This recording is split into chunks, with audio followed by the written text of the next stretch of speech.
பிரியமானவர்களே, இயேசு கிறிஸ்துவின் நாமத்தில் நான் உங்களை வாழ்த்துகிறேன். எருசலேம் பட்டணத்தில் இருந்து கொண்டு உங்களோடு பேசுகிறேன் என்பது உங்களுக்கு தெரியும். பெரிய சந்தோஷமா இருக்கிறாரு. இயேசு நடந்து தெரிந்த ஒரு இடம், இயேசு ரத்தம் சிந்து உயிர்த்தெழுந்த ஒரு இடம். நான் நின்று பேசுகிற இடத்துக்கு ரொம்ப பக்கத்துல தான் கொல்கதா மலை இருக்கிறது. அங்கதான் இயேசு சிலுவையில ரத்தம் சிந்தி மரித்தார். அவர் உயிர்த்தெழுந்த இடமும் இது பக்கத்துல தான் இருக்கிறது. இங்கிருந்து கொண்டு உங்களோடு பேசுவது எனக்கு அதிக சந்தோஷம். சரி, இன்றைக்கு ஆண்டவர் எனக்கு என்ன வார்த்தை கொடுக்கிறார் என்றால், உபாகமம் 33 அதிகாரம் 29வது வசனம்.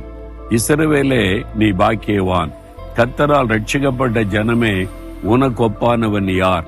நீங்க ரட்சிக்கப்பட்டிருக்கீங்களா? இயேசுவின் ரத்தத்தில் கழுவப்பட்டிருக்கிறீங்களா?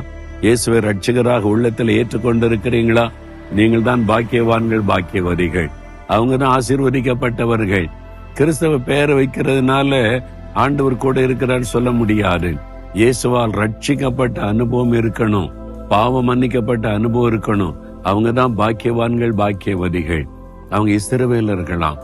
என்னங்க, இஸ்ரவேல் மக்கள் தேவனால் தெரிந்து கொள்ளப்பட்டவர்கள்.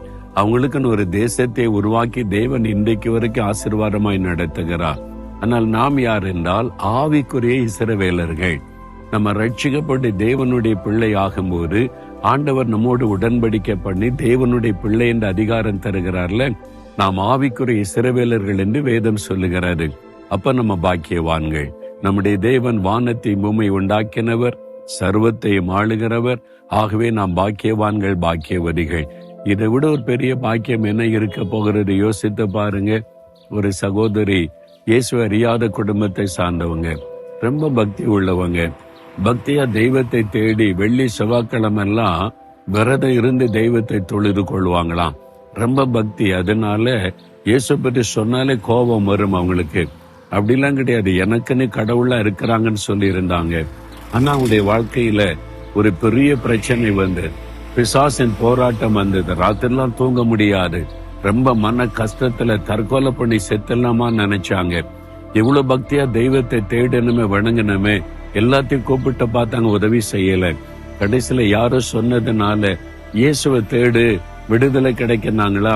இயேசுவா, எனக்கு அவரை பிடிக்காதே அப்படின்னு சொன்னாலும் வேறு வழியில் அவர் தான் விடுதலை தர முடியும். அவங்க அதனால இயேசுவை தேட ஆரம்பித்து இயேசு கிட்ட வந்து அன்னைக்கு விடுதலை கொடுத்துட்டார். ஆண்டவர் சந்தித்து விட்டார். அவங்க சொல்றாங்க, இப்படி ஒரு கடவுள் இருக்கிறாரா? என் வாழ்க்கையை அவருக்கு நான் ஒப்பு கொடுத்தேன்னு சொல்லி ஒப்பு கொடுத்த பிறகு தினம் 2 மணி நேரம் ஜெபிக்கிறாங்களா தேசத்துக்கா. அவங்க சொல்றாங்க, நான் இவ்வளவு பெரிய பாக்கியவதி, இப்போ என்கிட்ட பேசுகிற ஒரு ஆண்டவரை நான் சொந்தமாக்கி கொண்டேன். அவர் என்கிட்ட பேசுகிறார். இப்படி ஒரு தெய்வத்தை நான் இதுவரை அறிந்ததே இல்லை. ஐயோ, இவ்வளவு நாள் இவர் அறியாம போயிட்டேன்னு அவ்வளவு சந்தோஷமா சொன்னாங்க. எனக்கு அன்பானவர்களே, அவரால் ரட்சிக்கப்பட்ட ஜனம் பாக்கியம் உள்ளது. நீங்க ரட்சிக்கப்பட்டிருக்கிறீங்களா? இல்ல, நான் பாவத்தை விட்ட மனம் திரும்பி ஒப்பு கொடுத்து, இயேசுவே என் பாவத்தை மன்னிங்க, என் உள்ளத்துல வாங்க, எனக்கு ரட்சிப்பின் சந்தோஷம் தாங்கன்னு கேளுங்க. நீங்க ஆசீர்வதிக்கப்பட்டவர்கள். இருதயத்துல கை வைத்து ஜெபிங்க. ஆண்டவரே, ரட்சிக்கப்பட்ட மக்களுக்காக ஸ்தோத்திரம். ரட்சிக்கப்படாதபடி இயேசுவே என் பாவத்தை மன்னியும், ரட்சியம் என்று ஜெபிக்கிற இந்த மகனை, இந்த மகளை ரட்சித்து ஆசீர்வதியும். இயேசுவின் நாமத்தில் ஜெபிக்கிறேன். ஆமேன், ஆமேன்.